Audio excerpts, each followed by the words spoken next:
Brothers and sisters, today, I wish to speak with you from the depths of my heart. I wish to speak not only to those who share the Christian faith, but also to every person of goodwill, to every soul that seeks truth, to every heart that longs for peace. We are living in times of great change. We see advances in science and technology that our ancestors could never have imagined. We see discoveries, inventions, and progress in so many fields. And yet, at the same time, we see so much brokenness. We see families divided, communities torn apart, nations in conflict. We see people searching desperately for meaning, while feeling increasingly alone. And so, I ask you to pause with me, to breathe, to listen, to remember that in the noise of the world, in the chaos of life, there is still a quiet voice.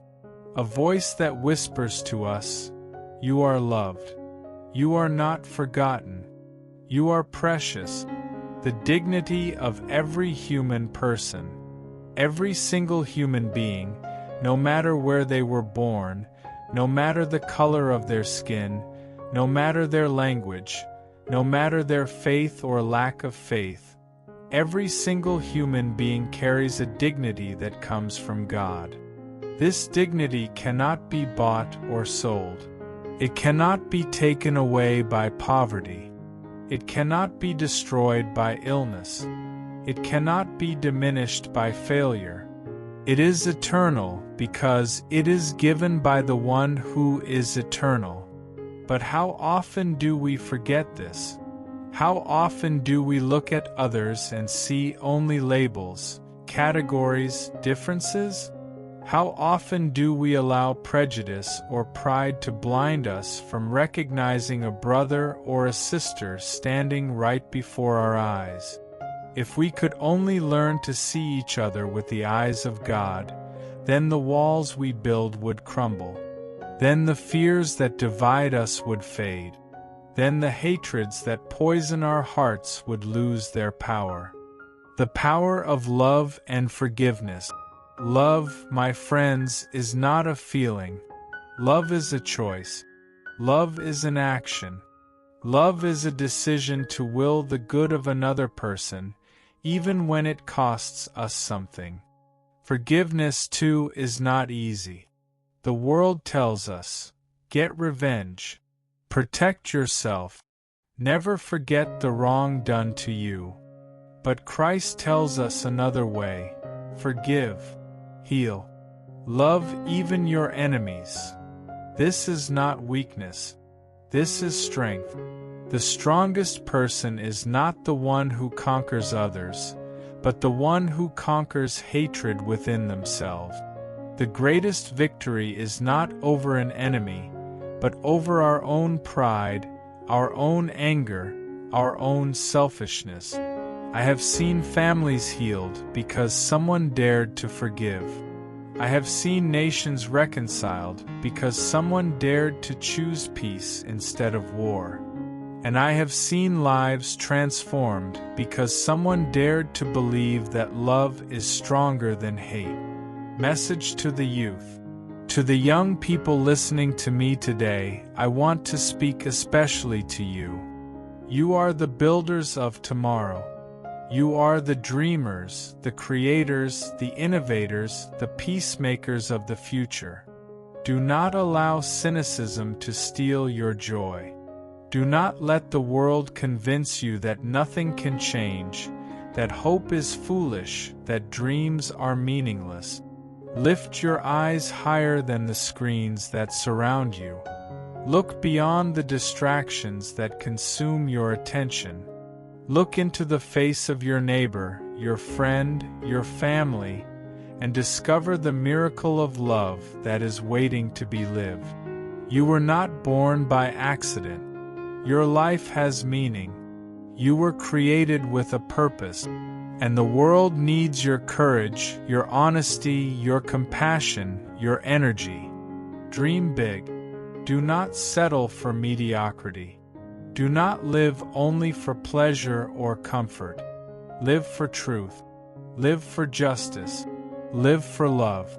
To families, I say, your home is the first school of love.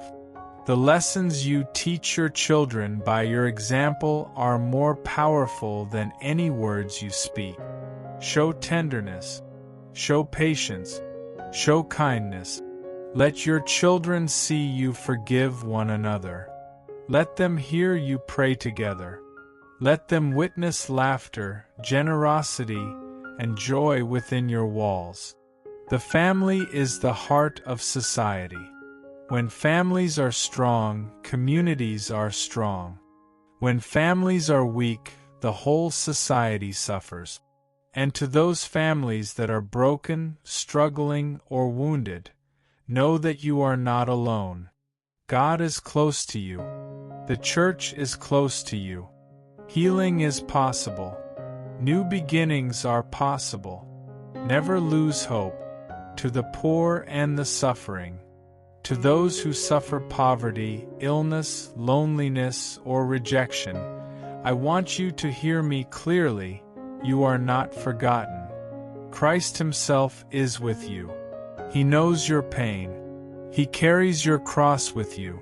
He does not abandon you. So often, it is the poor and the suffering who teach us the deepest lessons of faith.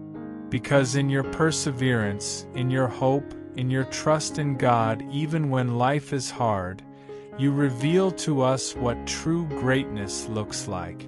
To leaders of the world, and to those who hold power in governments, in business, in communities, remember that leadership is not about privilege. It is not about control. It is not about status. Leadership is about service. The true measure of greatness is not how many people obey you, but how many people you serve. The world does not need more rulers. The world needs more servants. The world does not need higher walls. The world needs longer tables. Tables where the poor can eat, where the hungry are fed, where the stranger is welcomed. Building a culture of peace. My friends, peace does not fall from the sky. Peace is not a dream. Peace is the fruit of justice, compassion, and respect. If we want peace, we must begin in our hearts. If we want peace, we must begin in our families.